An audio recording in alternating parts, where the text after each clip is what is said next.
అల్లూరి సీతారామరాజు జిల్లా చింతూరు ఏజెన్సీలో అమానవీయ ఘటనలు వెలుగు చూస్తున్నాయి. అప్పుడే పుట్టిన పసికందులను గుర్తు తెలియని వ్యక్తి రోడ్డుపై వదిలేసి వెళ్లిపోయారు. 2 రోజుల క్రితం ముదుగురు వద్ద ఒక శిశువు లభ్యం కాగా తాజాగా కల్లేరు బ్రిడ్జి వద్ద మరో పసికందు స్థానికులు గుర్తించారు. ప్రస్తుతం ఆ శిశువును ఆసుపత్రిలో చికిత్స అందుతుంది. పసి ప్రాణాలను పొదల్లో వదిలేయడంపై స్థానికులు ఆగ్రహం వ్యక్తం చేస్తున్నారు.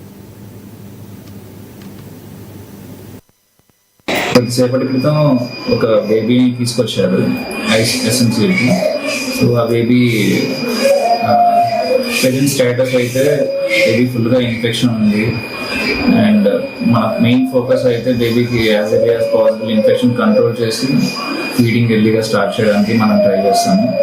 అండ్ ప్రెజెంట్ అయితే బేబీ సైనోసిస్తో ఉంది, ఆక్సిజన్ స్టార్ట్ చేసాము అండ్ స్టెబిలైజ్ చేయడానికి ట్రై చేస్తాం. దగ్గర మనకి సోమవారం నాడు ఒక ఫిమేల్ బేబీని ఫామ్ చేయడం జరిగింది. వెంటనే డాక్టర్ గారు అలాగే సిడిపిఓ తర్వాత హెల్త్ టీమ్ అందరూ కూడా కలిసి వెళ్ళి ఆ బేబీని తీసుకొచ్చి ఇక్కడ మన సిహెచ్సి చింతూరులో ఇన్వెస్ట్ చేయడం జరిగింది. ఈ రోజు అరౌండ్ 3:45 కల్లా నాకు ఇన్ఫర్మేషన్ వచ్చింది. మా అంగన్వాడీ వర్కర్ కాల్ చేశారు.